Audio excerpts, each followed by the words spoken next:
चलिए आज एक सफर पर चलते हैं। हम एक बहुत पुरानी लेकिन आज भी उतनी ही सच्ची कहानी को समझने की कोशिश करेंगे, अंधे व्यक्ति और हाथी की कहानी। ये एक ऐसी कहानी है जो हमें दिखाती है कि कैसे हमारा नजरिया हमारा सच तय करता है और कैसे अधूरा सच कभी-कभी पूरे झूठ से भी ज्यादा खतरनाक हो सकता है। तो इस पूरी बातचीत को एक सवाल से शुरू करते हैं। सोचिए जरा, क्या होता है जब कोई अपने आधे अधूरे सच को लेकर एकदम पक्का हो जाता है, जब यकीन इतना मजबूत हो कि वो टकराव की वजह बन जाए। यही सवाल इस पूरी कहानी के दिल में है। कहानी शुरू होती है बहुत समय पहले, भारत के एक गांव में। वहां 6 ऐसे लोग रहते थे जो जन्म से देख नहीं सकते थे। उन्होंने आने जाने वाले मुसाफिरों से दुनिया के बड़े बड़े अजूबों के बारे में सुना था, पर एक जानवर की कहानियां उन्हें सबसे ज्यादा हैरान करती थीं, और वो था हाथी। अब मजे की बात यह है कि उन्होंने हाथी कभी देखा तक नहीं था, फिर भी हर किसी के पास एक पक्का आइडिया था कि वो कैसा होगा। कोई कहता था कि वो एक ताकतवर दैत्य जैसा होगा, तो किसी को लगता था कि वो बहुत सुंदर और नाजुक होगा। कोई उसे एक बड़ी सी गाय समझता था, तो कोई उसे बस एक मजाक मानता था कि ऐसी कोई चीज होती ही नहीं है। मतलब बिना किसी सबूत के ही उनके बीच गहरी लड़ाई थी। अब रोज रोज की इस बहस से गांव वाले भी तंग आ गए थे, तो उन्होंने एक हल निकाला। उन्होंने तय किया कि इन 6 लोगों को राजा के महल भेजा जाएगा, ताकि वे खुद अपनी जिंदगी में पहली बार हाथी से मिल सकें और इस झगड़े को हमेशा के लिए खत्म कर सकें। और बस यहीं से कहानी का सबसे दिलचस्प हिस्सा शुरू होता है। अब ये लोग अपनी इंद्रियों, मतलब अपने सेंसेस का इस्तेमाल करके जानकारी इकट्ठा करने वाले थे। देखते हैं किसको क्या मिला। तो सबसे पहले पहला आदमी आगे बढ़ा और उसने हाथी के चौड़े विशाल शरीर को साइड से छुआ। उसे कैसा महसूस हुआ? बिल्कुल एक मजबूत दीवार की तरह। उसके अपने छोटे से अनुभव के हिसाब से ये बात 100% सही थी। अब बानी आई दूसरे की। उसका हाथ पड़ा हाथी की लचीली सूंड पर। अब सूंड तो हिलती डुलती है, लचीली होती है, तो उसे क्या लगा कि ये कोई बहुत बड़ा सांप है। देखिए कैसे बस छूने की जगह बदलते ही सच पूरी तरह से बदल गया। तीसरे आदमी ने हाथी के नुकीले दांत को पकड़ा। उसे वो बहुत तेज, कठोर और धारदार महसूस हुआ। उसने फौरन नतीजा निकाला कि हाथी तो भाले जैसा एक खतरनाक हथियार है। एक बार फिर उसका सच सही था, लेकिन अधूरा। चौथे आदमी का हाथ हाथी के एक पैर पर गया। उसे वो एक मोटे, मजबूत पेड़ के तने जैसा लगा, शायद किसी बहुत बड़ी गाय के पैर जैसा। उसका अनुभव भी बस वहीं तक सीमित था जहां तक उसका हाथ गया।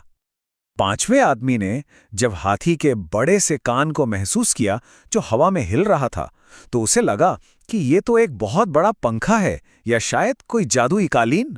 उसकी कल्पना ने भी उसके अनुभव में अपना रंग घोल दिया था। और आखिर में छठे आदमी ने हाथी की खुरदरी पूंछ को पकड़कर खींचा। उसने तिरस्कार से कहा, अरे ये तो बस एक पुरानी रस्सी का टुकड़ा है। उसने हाथी के पूरे आइडिया को ही सिरे से खारिज कर दिया। तो अब सिचुएशन ये थी कि हर किसी के पास अपना खुद का सच था जो उसके अपने तजुर्बे पर टिका था। और जाहिर है जब ये सारे अलग अलग सच एक साथ आए तो टकराव तो होना ही था। तो ये देखिए, ये थी उनकी लड़ाई की वजह। हर कोई अपने अनुभव को ही पूरी सच्चाई मान रहा था। एक कह रहा था दीवार, दूसरा सांप, तीसरा भाला, और हर कोई 100% श्योर था कि वही सही है। कोई भी दूसरे की सुनने को तैयार ही नहीं था। मतलब एक ऐसा डेडलॉक बन गया था जिसे तोड़ना नामुमकिन लग रहा था। और बस बहस छिड़ गई। पहला चिल्लाया, ये एक दीवार है और कुछ नहीं। दूसरा भड़क गया, दीवार कैसी दीवार, तुम पागल हो, ये एक सांप है। तीसरे ने कहा, तुम दोनों को कुछ नहीं पता, ये एक भाला है, एक खतरनाक भाला। अरे काहे का भाला, काहे का सांप, ये तो बस एक बड़ी सी गाय है। चौथे की आवाज में अब गुस्सा साफ था। पांचवा तो अपनी ही धुन में था, गाय नहीं नहीं, ये एक जादुई कालीन जैसा है। और आखिर में छठे ने सबका मजाक उड़ाते हुए कहा, तुम सबके सब मूर्ख हो, ये एक मामूली रस्सी के सिवा कुछ भी नहीं है। और झगड़ा अपने चरम पर पहुंच गया। अब झगड़ा इतना बढ़ गया था कि कोई किसी की सुनने को तैयार नहीं था। माहौल बहुत तनावपूर्ण हो गया था। और तभी कहानी में एक मोड़ आता है। एक ऐसा इंसान आता है जो सब कुछ बदल देता है। ये थे राजा, जो उनका शोर सुनकर बाहर आए। उन्होंने गुस्से से नहीं, बल्कि बहुत शांति से, बहुत समझदारी से बात की।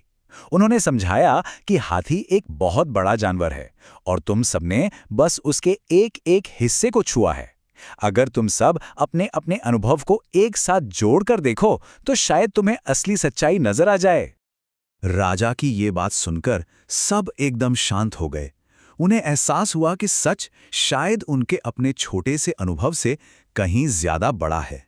तो चलिए अब देखते हैं कि इस पूरी कहानी से हमें क्या सीखने को मिलता है, जिसे हम अपनी जिंदगी में इस्तेमाल कर सकते हैं। तो इस कहानी का निचोड़ क्या है? पूरे हाथी को देखने के लिए क्या करना होगा? पहला कदम ये मानना होगा कि हमारा नजरिया, हमारा पर्सपेक्टिव हमेशा लिमिटेड होता है। दूसरा, हमें खुद आगे बढ़कर दूसरों के नजरिए को खोजना होगा। तीसरा और सबसे जरूरी, हमें दूसरों को बहस में हराने के लिए नहीं, बल्कि उन्हें समझने के लिए सुनना होगा। और आखिर में, जब हम इन सारे टुकड़ों को एक साथ जोड़ते हैं, तभी हम पूरी तस्वीर देख पाते हैं। और यहीं पर आकर ये कहानी आज भी उतनी ही जरूरी हो जाती है जितनी हजारों साल पहले थी।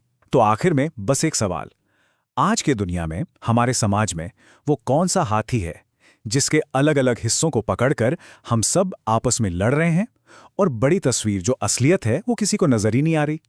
सोचिएगा जरूर।